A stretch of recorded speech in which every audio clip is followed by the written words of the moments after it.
The San Diego Zoo has about 650 species. That's 3,700 animals, housed on about 100 acres. That is, on average, 100 acres divided by 3,700 animals is 0.027 acres per animal, which is equivalent to approximately 1,177 square feet per animal. This is considered a good amount of space by a world-renowned zoo.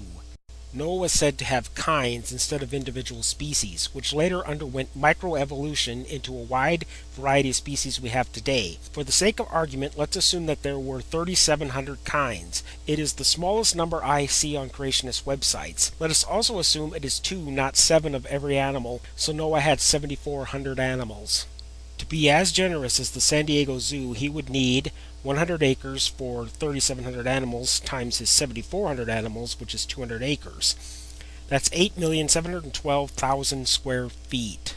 So how much space did he have? If the ark were a big box of the size 300 cubits long by 50 cubits wide by 30 cubits high, which is 452 feet long by 75 feet wide by 45 feet high, each floor would have 75 feet by 452 feet, or 33,900 square feet of space. So to be as generous as the San Diego Zoo, he would need 8,712,000 square feet divided by 33,900 square feet per floor, which would equal 257 floors. And each floor would be the 45 feet of the total height of the ark divided by 257 floors equals 0.175 feet or 2.1 inches, counting the floors and ceilings. Obviously, he needed to be less generous than the San Diego Zoo, as many animals would not fit in a room less than 2 inches tall. So how many floors could he have had? Well, he himself, if he was an average-sized man, would be 69 inches tall.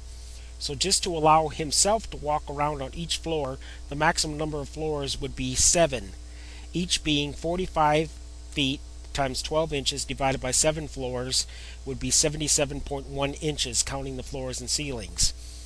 If he tried to put in 8 floors, that would only leave him 67.5 inches, counting the floors and ceilings, and he would have to duck. So 7 is the maximum.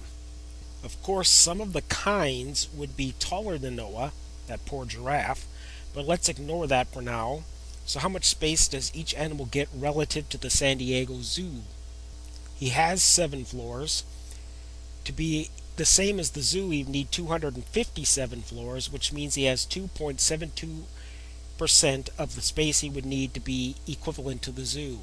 That's about 32 square feet per animal. That is the total space allowed to store the average animal and all its food, water, urine, and manure. And unlike the San Diego Zoo, they need all of the food for the whole journey, since they cannot have it shipped in when needed. Sticking an animal in 2.72% of the space it normally needs would be like sticking 36 families into a single family house that is ridiculously crowded. Each of the 8 zookeepers on board would need to feed, water, and clean up after, that is, shovel crap, for an average of 925 animals. That's 7,400 animals divided by 8 people. If they slept a mere 4 hours per day, they would have to deal with each animal's needs in 78 seconds. That's because 1,440 minutes in a day, less than 240 minutes of sleep, divided by 925 animals, would give us that 1.3 minutes, which is 78 seconds, to take care of each animal each day. Imagine taking care of one of your pets in less than a minute and a half, and then doing it for your other 924 pets. Let's examine the kinds populating the world's varied species. There are about 400,000 known species of beetles. If they all started from a single pair of beetle kind, then they would have to microevolve into new species very quickly. It is estimated that the flood was 4,361 years ago.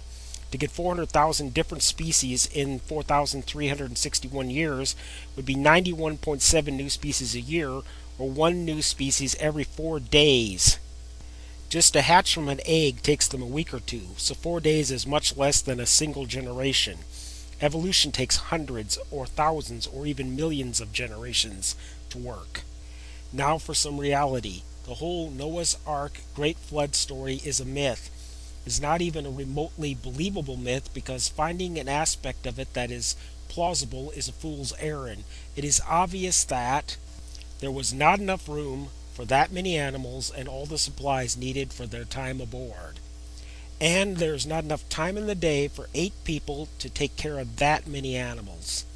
The concept of kinds and microevolution is ridiculous. Evolution is evolution.